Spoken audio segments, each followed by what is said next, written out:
Dahil lumiliit na ang mundo ni Zaldico, kailangan niyang umiwas at iiwas ang sarili at mag-name drop kahit walang katibayan at laway lang ang puhunan. Para masagip ang sarili sa paratang ng pagnanakaw sa kaban ng bayan at mapalitaw na siya ang biktima, siya ay magtatahi ng maling kwento laban sa ibang tao. Magtuturo ng iba, puwera ang sarili niya, kahit na ang ari-arian niya at ng kanyang pamilya ay nagsusumigaw ng ebidensya laban sa kanya.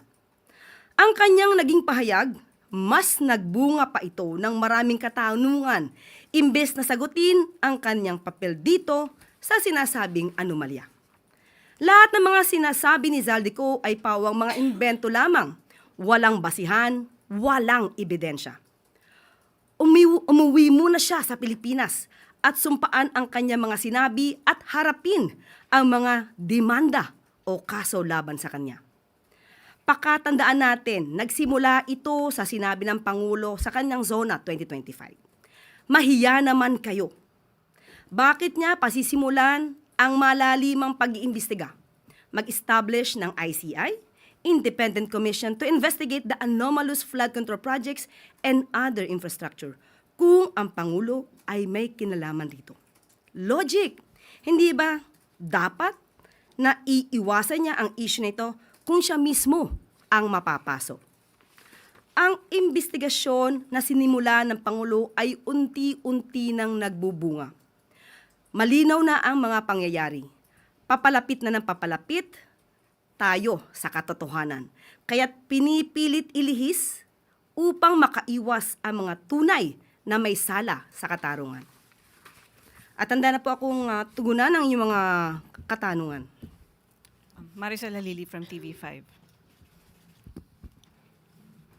Yusek, magandang hapon po. So ano po ang plano natin kay Congressman Zaldico? Because I understand ang sinabi ni Presidente, we cannot cancel his passport. Pero ano po yung plano natin ngayon para mapauwi siya dito sa Pilipinas? Ito po ay nasa kamay na rin po sa ating pagkakaalam ay may pending na po mga complaints na naisampa sa kanya.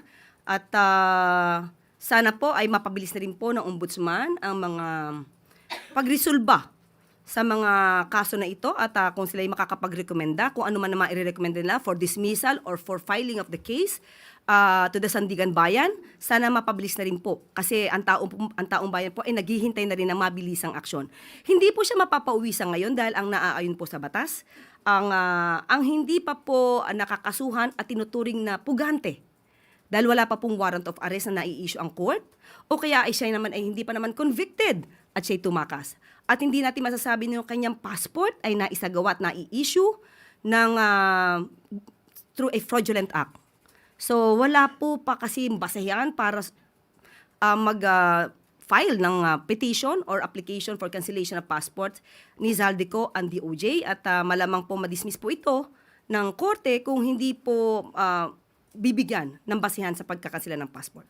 Meron po kasing mga opinion like that of Senator J.V. Ejercito na once na considered as a national security threat, pwede naman na pauwiin at kanselahin yung pasaporte kahit na wala pang direktang kaso. Do you consider him as a threat or at least a Ang kaso po na ipapataw sa kanya or malamang na maisa pa sa kanya ay patungkol lamang po sa graft and corruption, maybe plunder, hindi po natin alam kung ano magiging kaso dito.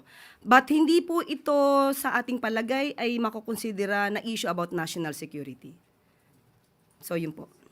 Sunod na tanong mula kay Raquel Bayan, Radyo Pilipinas. Yes, sir, good afternoon. Isa po din sa mga accusation ni Zaldico, si Pangulong Marcos umano po, yung nag-utos ng 100 billion peso insertion, na karating na po kaya ito kay Pangulong Marcos, what was his reaction po? Opo, at ang updated naman po ang ating Pangulo at katulad naman po sinabi ni Secretary Mina, hindi po obligasyon at wala pong papel ang Pangulo sa sinasabing insertion. Sabi nga po nila, kung ang Pangulo, ayon na rin sa sinabi ni Zaldico, ay hari daw. Bakit po kaya sa insertion pa ilalagay 100 billion pesos kung pwede naman po itong isama mismo sa NEP? So doon po ay katakataka at alam natin na mukhang may gumawa ng kanyang salaysay. At mukhang hindi niya naiintindihan ang kanyang mga sinasabi ron. Sunod na tanong mula kay Ivan Mayrina, GMA News. Microphone, please. Hi, Yusek. Kaugnay sa tanong ni Raquel, na nung napag-usapan ho ninyo ito ng Pangulo, what was his reaction? Galit ba siya? Is he more determined now to have former Congressman Zaldico be made to go back to the Philippines para ho maimbestigahan yung mga sinasabi niya? Katulad ng sinabi natin, at sinabi po ng Pangulo kahapon, ang pagsasampa po ng kaso ay hindi pang optics lang. Kailangan po talaga ng ebidensya. Hindi po ibig sabihin ka po siya ay dinamay, at alam po natin, at alam din po ng Pangulo na siya ay walang kinalaman dito, at siya pa po mismo ang nagsimula ng pag-iimbestiga ng mga maanumalyang flood control projects. Hindi po siya nababahala dahil alam po niya ang katotohanan at kami po mismo ang magbibigay sa inyo ng mga detalye para malaman po ninyo ang mga sinasabi ni Zaldico ay pawang kathang-isip lamang. Ito ho ang unang pagkakataon na nagkaroon ng direct accusation against the President. Again, siya po ba'y nagagalit? Or is he not taking it seriously dahil tulad na nabanggit ninyo, sa tingin niya, hindi totoo? Hindi po natin masasabing hindi niya to siniseryoso. Ang akusasyon, kahit ano po ang mangyari, maaaring may maniwalang tao. Kaya po ngayon pa lamang ay binibigay namin sa inyo kung ano pa ang katotohanan. At hindi natin siguro masisisi si Zaldico dahil alam natin na lumiliit ang kanyang mundo. Kaya nga ang sabi po natin sa kanya, siya po ay maaaring umuwi rito, mas magandang umuwi siya rito, at kanya po itong isalaysay. Dito mismo sa bansa, harapin niya ang kaso niya, humarap siya sa notaryo publiko, na lehitimong notaryo publiko, hindi kung saan-saan lang nakukuha, para naman mapatunayan niya ang kanyang mga akusasyon. Dahil mismo sa kanyang mga sinabi, kung ito po ay inyong nabasa, ang dami pong mga inconsistencies.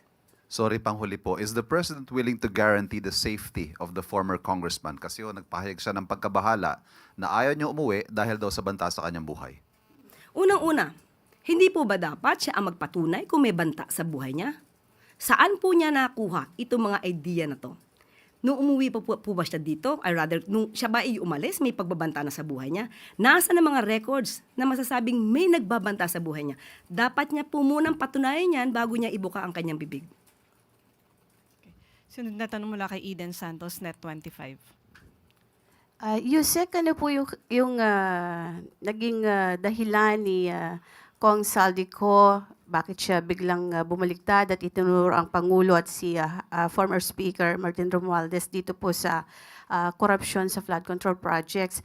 Alam naman po natin na close yung kanilang relationship. Pinupuri pa nga siya ng Pangulo bilang chair ng appropriations before sila po ni Speaker Martin. Ba't biglang naging ganito po yung kanyang salaysay at itinuro niya mismo ang Pangulo dito sa anomalya na ito? Unang-unang po, parang wala naman po ako masasabi na sila ay close. Wala po ako nakikita kung gaano ang closeness nila.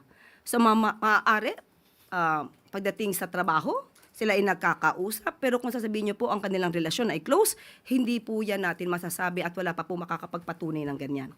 Unang-una po kung anong dahilan niya, yan po ang magiging trabaho ng mga matitinong mga media practitioner. Kayo po ang magtanong sa kanya. Bakit siya nagsasabi ng mga ganitong kwento at hanapan niyo po siya ng ebidensya? Dahil kung kami po ang tatanungin niyo, hindi namin alam kung bakit siya nagsasalita ng kasinungalingan. Most probably, para itawid ang kanyang sarili at sabihin wala siyang kasalanan. Yun ang pinaka-basic reason. Pero kung ano pang mas malalim na dahilan niya, kayo na po ang magtanong sa kanya.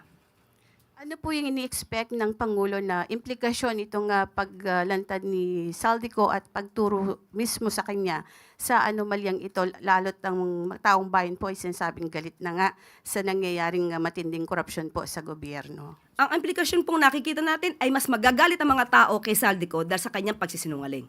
Makikita natin na lahat ng kanyang sinabi, katulad na nga ng mga ekspertong sinabi, bakit kailangan pa na mag-insert ng 100 billion pesos samantalang kaya namang isama ito sa NEP. So doon pa lamang po, dapat magalit talaga ang tao dahil marami nagsisinungaling para maisalba ang kanilang sarili. Salamat. Next question mula kay Christian Yosores, DZMM.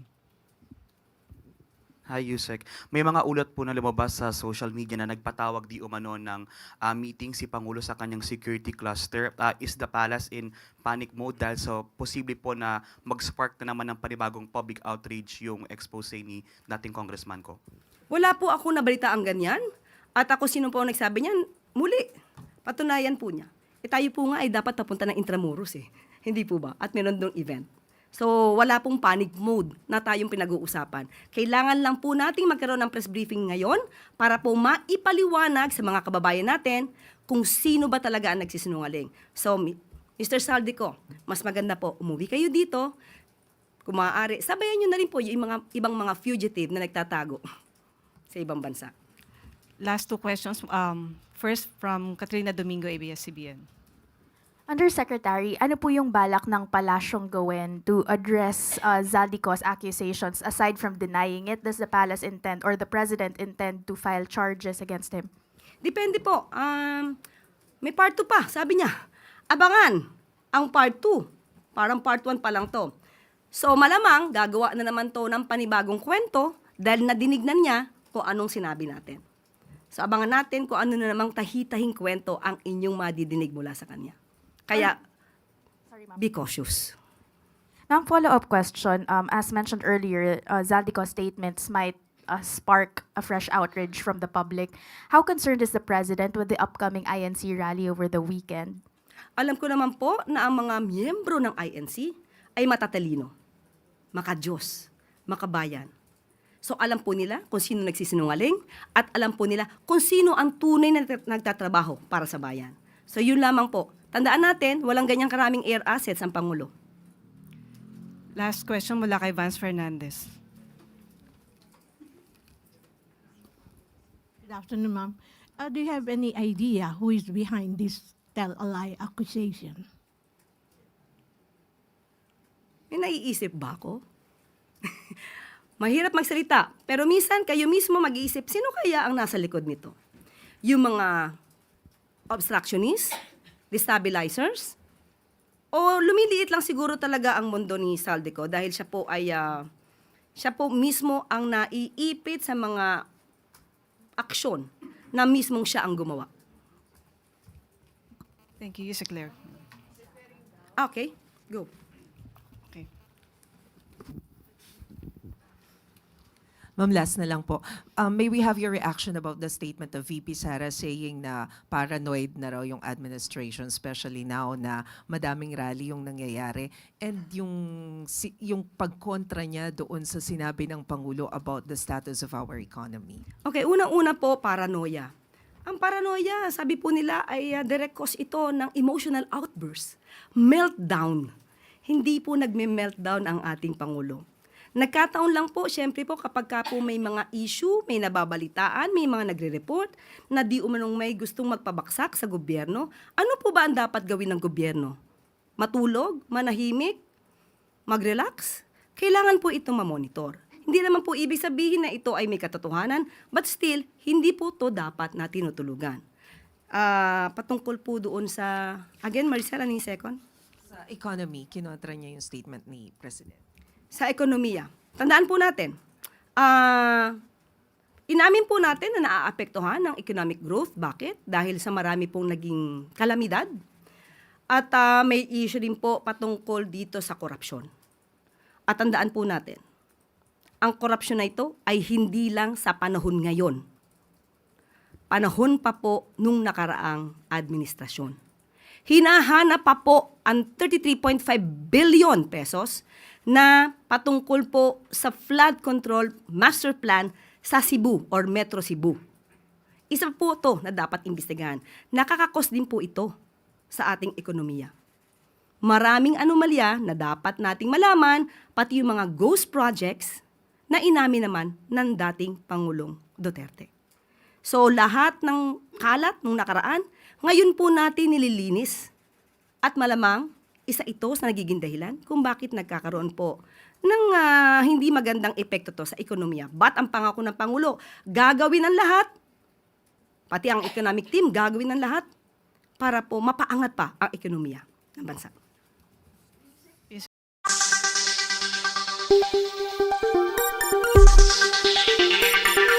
Pilipinas.